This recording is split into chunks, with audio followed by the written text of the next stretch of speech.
Good morning everyone. We all at Epic Research have gathered here to share some pros and cons related to Budget 2014 introduced by our Finance Minister Mr. Arun Jaitley.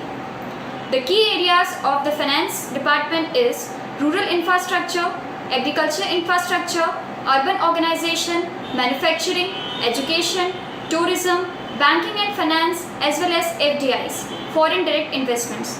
Now let's have a glance from investors' point of view. Firstly, changes in tax slabs, personal tax exemption limits raised from 2 lakhs to 2.5 lakhs.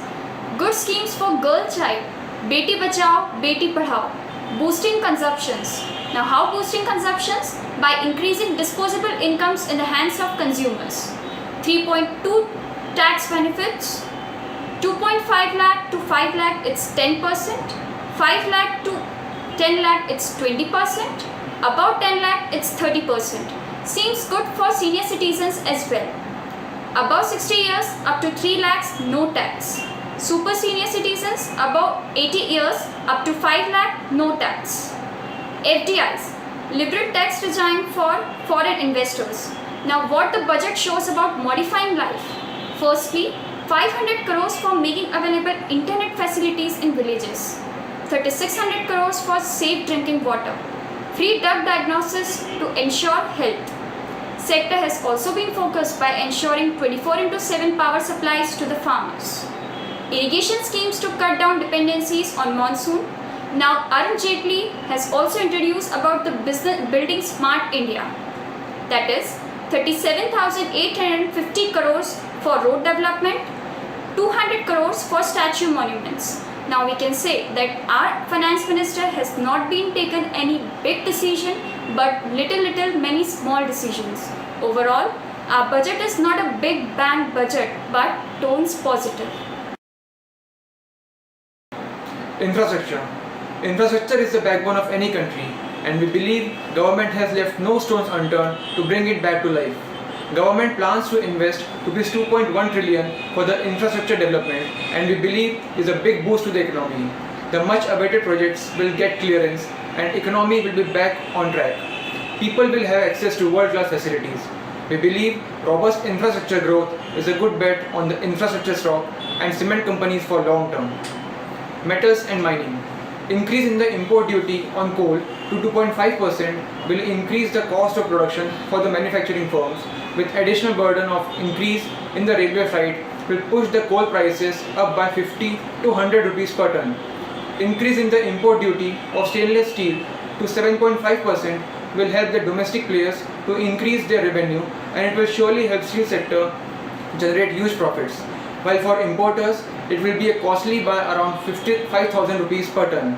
This is a positive step by the government to boost steel sector. Consumer goods. Excise duty reduction from 10% to 6% on processing and packed food will make it cheaper, while increasing the import duty on electronic products will make it costlier. Through this, government wishes to enhance the domestic electronic segment and boost the labor-intensive sector as food processing, textile and construction. The budget plans for a steady and achievable growth. Thank you. The budget impacts the economy, the interest rate and the stock market. How the finance minister spends and invests money affects the fiscal deficit. The extent of the deficit and the means of financing it influence the money supply and the interest rate in the economy. High interest rates means higher cost of capital for the industry, lower profits and hence lower stock prices. The budget for fiscal 2015 aims to cut the central government deficit to 4.1% of GDP and 3.6% of GDP in the following 2 years from 4.6% in fiscal 2014. India's high fiscal deficit and resultant debt stock of about 70% of GDP are two of the main constraints of the sovereign rating. Fiscal deficit is an economic phenomenon where the government's total expenditures surpasses the revenue generated. It is the difference between the government's total receipts and total expenditure. Fiscal deficit gives the signal to the government about the total borrowings requirements from all sources. Fiscal deficit can be reduced by bringing up revenues or by lowering expenditures. Overall, it is a progressive budget with clear focus on infrastructure, agriculture and inclusiveness. The infrastructure and power sector have been core areas of focus with several incentives given to assist in recovering the pace of growth. The budget highlighted the new government's rational approach to policies for taxation, government spending and growth. Infrastructure, real estate and finance sectors were amongst the biggest winners, with measures to improve funding availability to infrastructure and low-cost housing. As we know, budget presented by Financial Minister Arun Jaitley on Thursday. Foreign investment came in defense, insurance and real estate sector increased to 49% from 26%. It shows that India is the largest importer of defense equipments in the world and L&T is the best placed company among private players in defense. Modi's government also working for rise revenue and narrow the deficit by selling the state stakes to private players in various key sectors like ONGC and District Authority of India. The investment expectation is INR 10 crore. Budget is also good for infrastructure sectors like it giving assurance to supply, educate coal for thermal projects, take holidays for power sector by allocation of 34 crore for road, airport for country's economic growth. Thank you. Hello all. After declaration of our budget, my main focus is on agriculture and education sector. The government has rightly acknowledged the need for investment in agro-technologies, rupees 100 crore for research and development in agriculture is a positive step that we hope will pave way for taking our agriculture sector to a new paradigm. Farmers will get a further incentive of 3% for timely repayment, allocating rupees 200 crore to set up agri-universities in Haryana states. Increasing the number of IIT, IIM and AIIMS will help us deliver world-class education to more students, paving way for a better education growth. Also, it will require building of world-class infrastructure which will in turn help complaints related to it. Feedback regarding agricultural sector. The budget will give a reasonable boost to agri and education sector. The growth expectations of 4% in the agriculture sector and additional allocation of subsidy for fertilizers business will have a positive impact. Hello, the expectation that there would be a special thrust to the agricultural and food sector in this budget has been built.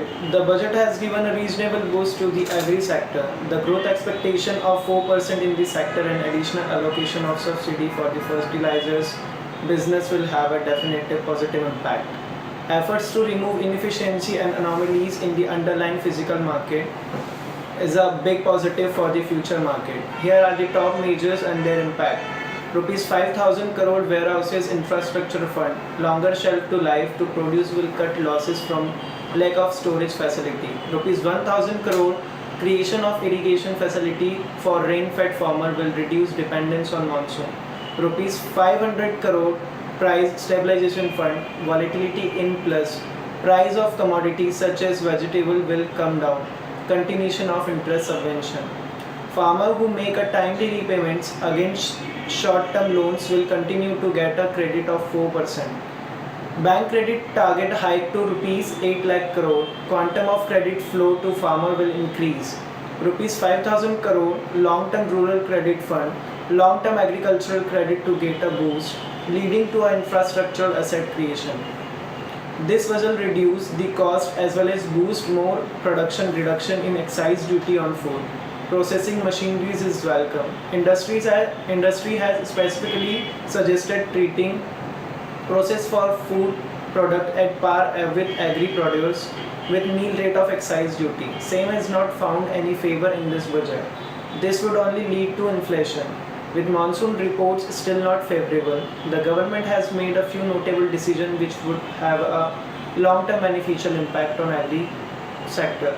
The government has rightly acknowledged the need for investment in agro-technology in 100 crores for research and development in agri is a positive step that we have will pave way of taking our agricultural sector to a new paradigm.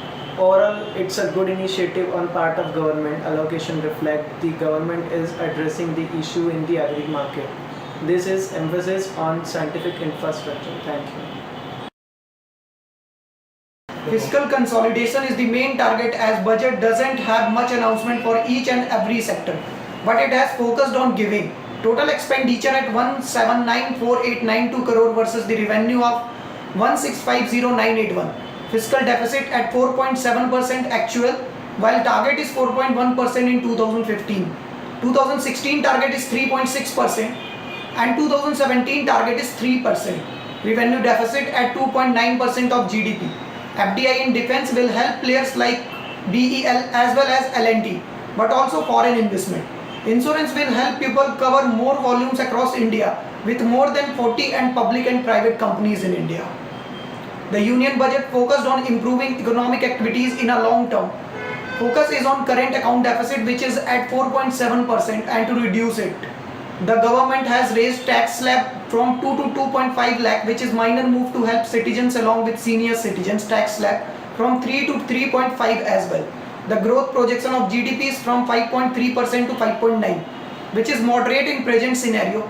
Government raised the FDI from 26 to 49% in life insurance sector and defense sector, which will bring in a lot of foreign investment from other countries. Budget is a kind of roadmap for growth in coming years. This budget is holistic in nature and all. In all, the budget is trying to strengthen the country's infrastructure and social services through various small measures, but a big leap in coming years. Good morning all. We from Epic Research Private Limited Indore wanted to give an overview on budget 2014-15 which impact on commodity market. In the budget 2014-15, as all the investors were expecting the import duty on the precious metal to be reduced from 6% to 10%. But the budget announced it to be unchanged and remain with 10% only. This impact on yellow metals with uptrend and it will remain same for a coming week.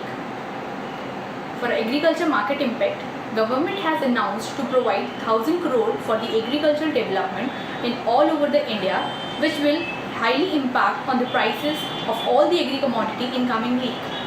Government has announced to provide 1000 crores for the irrigation facility, which will enhance the soybean crop and their prices slow down. Hello everyone. There was no big bang in the budget, but the overall positive tone will remain for longer term.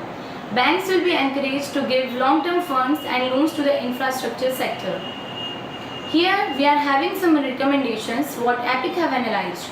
PSU banks have corrected significantly and we feel this is the right time to buy something like IDBI Bank. It has made a correction of 20% and now we feel that a target of Rs 95 to 100 is quite achievable. The banking sector will be flourishing because the proposed budget provides greater autonomy to public sector banks, presenting the public ownership. The capital of these banks would be raised by increasing the shareholding of the capital through sale of shares, largely through retail customers in the country. Also, Infosys and most of the technology sectors can continue to outperform. We are particularly bullish on Tech Mahindra, which has got a robust support of Rs 2000. In case markets were to correct some more and rupee were to come bit down, then Tech Mahindra would do well. So one could buy it at current levels also. Banking and manufacturing are the two main sectors for IT industry and some measures have been taken to strengthen and expand both these sectors and is the welcome news and will encourage IT consumption, which constitutes 40% of the market over the next 12 to 18 months. So we will be seeing good movements in the IT sector. Thank you. Hello. Now concluding, we would like to say Modi government's first budget was a focus on 5 regions, basically that includes defense, agriculture, insurance, retail and textile. The expectations from the budget were running high in the investing community, so we suggest to invest in the companies related to these sectors. The government is just 6 weeks old, so we cannot expect too much when they have very less room in their pockets to give any relief. The budget focused on fiscal consolidation and addressed the revenue side issues. Opening up of defense sector and insurance sector for foreign direct investment is a very good move. The stock market closed in the red after a roller coaster ride during the day. The markets were not terribly disappointed despite high expectations and sharp run-up since the start of the year. Goods and service tax issue, which is said to be resolved by this year and brings a lot of relief not only to manufacturing companies but will increase base of government revenue by 5 to 6 times and also boost manufacturing sector. Raising of tax slab for salaried class and senior citizen by 50,000 is a little move but welcome.